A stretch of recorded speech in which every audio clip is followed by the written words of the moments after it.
ये हिंदू मुस्लिम भाई भाई ये दुनिया का दूसरा बड़ा फ्रॉड है। अगर हिंदू मुस्लिम भाई भाई थे तो मेरे और आपके पूर्वज तो इस देश को आजाद करने के लिए लड़ रहे थे भाई। फिर कैसे हुआ कि जब आजादी मिलने का समय आया तो कुछ लोग बोले नहीं, हमें मजहब के नाम पे अलग देश चाहिए, आपने देश दे दिया। आज भी तो लोग यही सवाल कर रहे हैं, आज भी यही सवाल हो रहा है। ये गंगा जमुना तहजीब, गंगा भी हमारी और जमुना भी हमारी, तहजीब किस बात की?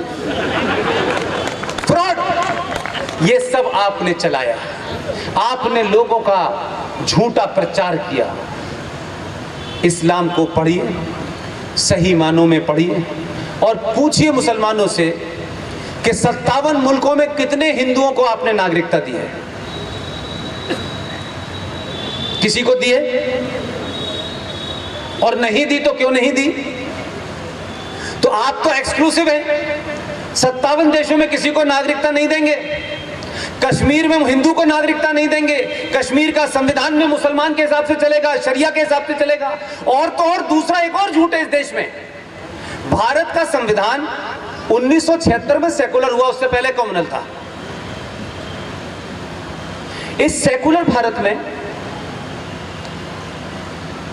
जितने भी सिविलियन कानून हैं मुसलमानों के, 4 शादी, निकाह, तलाक, ये सब तो कहते हैं शरिया से चलना चाहिए, लेकिन हम मर्डर कर देंगे तो आईपीसी से चलना चाहिए। मैं तो इस सरकार से निवेदन करता हूं,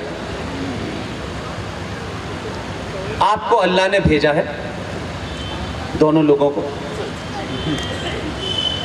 और ये कहा है कि जो लोग मजहब के नाम पे अनाचार अत्याचार कर रहे हैं आप उनको लाइन पे लाइए। और इसी कारण से इस सरकार ने निकाह हलाला नाम की जो दुकान खुली हुई थी वो बंद करा दी। आप इस देश के मुसलमानों को बुलाएं, उनसे साफ साफ कहें कि तुम्हारा मुसल्लत ईमान है कि नहीं। मुसलमान का मतलब होता है जिसका ईमान कंप्लीट ईमान, आधा अधूरा नहीं। अगर तुम्हारा मुसल्लत ईमान है, कुरान मजीद तुम्हारे लिए पवित्र किताब है, प्रॉफिट मोहम्मद साहब के ऊपर आपका फेथ है, अल्लाह एक है, तो फिर इस किताब की कसम खाओ और ये कहो कि ये देश तो सेकुलर है, इसमें परसेंटेज गिनती हिंदुओं की ज्यादा है, लेकिन हमें शरिया पसंद है, हम शरिया का पालन करेंगे। भारत सरकार इस देश में सारे मुसलमानों पे 100% शरिया लागू कर दे और साफ साफ बता दे कि अगर मुसलमान ने किसी हिंदू का कत्ल किया तो शरिया के तहत तुम्हारी जुमे की नमाज के बाद मस्जिद के बाहर गर्दन काट दी जाएगी। और अगर गलती से किसी हिंदू ने मुसलमान का कत्ल किया तो आईपीसी से मुकदमा चलेगा 100 साल तक। बोलो मंजूर है? मंजूर है। आपको थोड़ी नहीं उनको बताना है, आपको नहीं बताना है, आप तो बड़ी जल्दी में है देने के। इसलिए मैंने कहा कि जरा सामना आमना तो होना चाहिए भाई। ऐसा थोड़े नहीं है कि कुरान मजीद सिर्फ तुम्ही ने पढ़ा है, अरे हमने भी पढ़ा है भैया, थोड़ा बहुत हमने भी पढ़ा है। उसमें कहीं ये नहीं लिखा कि रफीक साहब और जमील साहब ही इसे पढ़ सकते हैं, वो कोई भी पढ़ सकता है, और जो उसके पे यकीन लाए वही ईमान होगा, वही मुसलमान होगा, उसी का मुसल्लत ईमान होगा और उसी को मुसलमान माना जाएगा। 70 साल से ये मक्कार मुसलमान इस देश का काफिर के पैसे से हज कर रहा था। हज के बारे में ये रिजवी साहब बैठे हैं, ये 24 कैरेट के मुसलमान हैं, इसीलिए मेरे साथ हैं।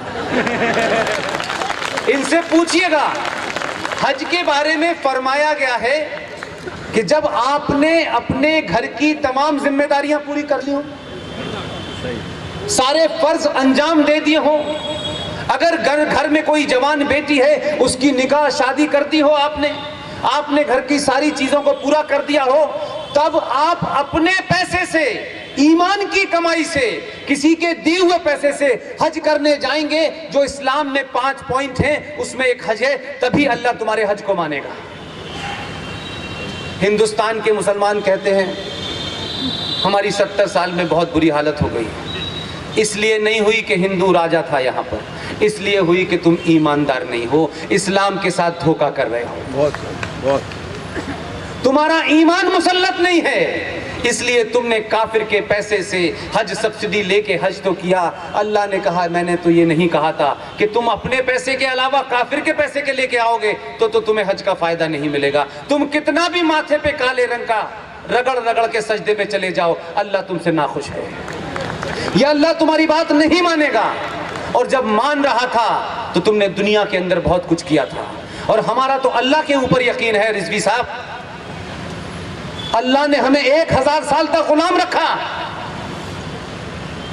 हमने कभी अल्लाह की जात पर सवाल नहीं उठाया कि अल्लाह ने हमारे साथ ऐसा क्यों किया। हम ये मानते रहे कि हमारे अंदर सनातन के मानने वालों में जरूर कोई ऐसी कमी आई होगी, जरूर किसी हम रास्ते से भटके होंगे, कि ताकि प्रकृति ने हमें सजा देने के लिए कि जो चीजें उसने बताई थी, जिन चीजों का हमको अनुकरण करना चाहिए था, जिन चीजों को हमको प्रिजर्व करना चाहिए था, हमने तमाम खत्म कर दी, सब खराब कर दी। दुनिया में ज्ञान बांटने वाले लोग आज गंगा के सफाई अभियान में लगे हुए हैं। हमने तब भी यकीन उसके ऊपर हमारा कमजोर नहीं हुआ, हमने माना कि 1000 साल तक हम गुलाम रहे। आजादी के बाद बौनों ने भी हमारे ऊपर राज किया, तब भी हमने कोई हथियार नहीं उठाया। माना कि हमारे चरित्र में, हमारे किरदार में कोई कमी आ गई होगी जिसकी हमें सजा मिली है। तुमने तो 2014 के बाद अल्लाह पे यकीन करना बंद कर दिया।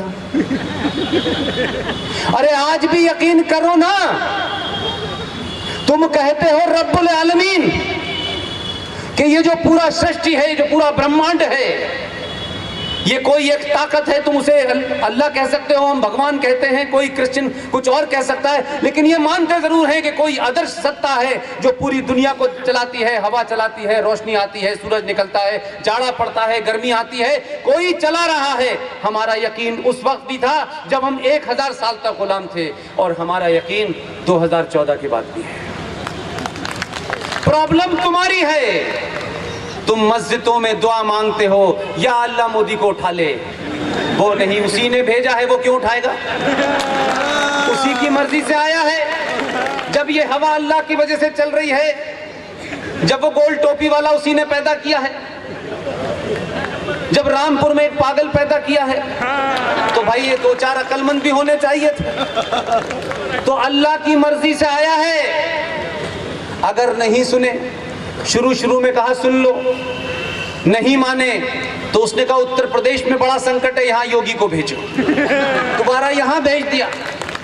अगर आप नहीं सुधरे, पूरी दुनिया में इस्लाम की जो जिल्लत हो रही है, जो इस्लाम के बारे में कहा जा रहा है, जो इस्लाम को तुम जिस तरीके से पेश कर रहे हो, जो जिल्लत उठा रहे हो, तुम यकीन मानो इसके लिए ना कोई काफिर जिम्मेदार है, ना कोई यहूदी जिम्मेदार है। तुम अपने किरदार को देखो, तुमने कहां से चले थे, कहां आ गए। जिस अल्लाह ने तुमको बताया था कि एक इंसान का कत्ल पूरी इंसानियत का कत्ल है, तुम इंसानों को कत्ल करते हो और फिर कहते हो कि हमें अल्लाह से पूरा फायदा नहीं मिल रहा। अल्लाह उन्हीं को फायदा देगा जिसने तय कर लिया है। लिहाजा वो जानता है कि 2014 के बाद अल्लाह के मानने वालों ने हिंदुस्तान में ऐसे हालात पैदा कर दिए हैं, लिहाजा उन्होंने, अल्लाह ने मोदी को भेजा है।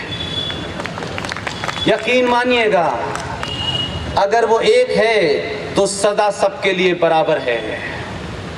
ये तो ऊपर वाले का शुक्र करो कि जितनी ताकत से भेजा है उतनी ताकत का उसने अभी इस्तेमाल नहीं किया है।